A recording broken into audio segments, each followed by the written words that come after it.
languages, it has like a negative meaning, right?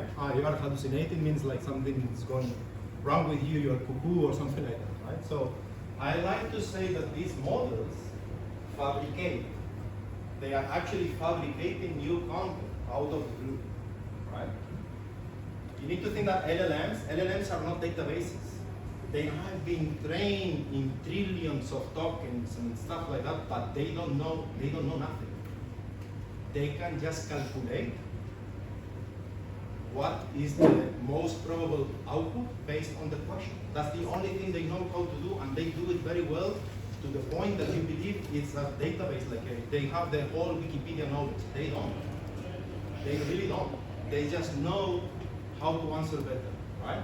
That's what LLMs are calculators of LLMs, of languages, sorry. So that's why now we need a means of evaluating these LLMs. And how are we going to be doing this?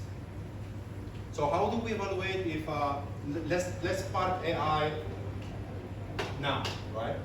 I'm going to ask you a question. So how do you evaluate today that your application is working smoothly, that is working based on the use case, that is, but without AI in the picture? So can someone answer this? Customer feedback. Customer feedback. How about performance? What would you check that if the application is performing well? Sorry, I took too many things at the same time. Yeah, for instance. So also hardware, right? How your hardware is behaving, if there is memory allocations, if there is performance bottleneck, context switching, lot of things, right? And then you will know, oh, the application is working well, we need to scale up and down, and all of that, right? Now, because of the fabrication for LLMs, we need to come up with something new, right? And what is that new? Well, we need to come up with some new metrics to help evaluate all of this.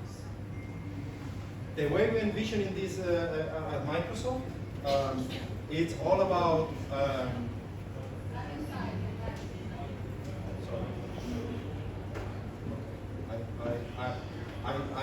I spoke too much. This is coming after this part, right? But anyway, we're going to see all of this evaluation and how to make it happen after the next session. So by the way, I did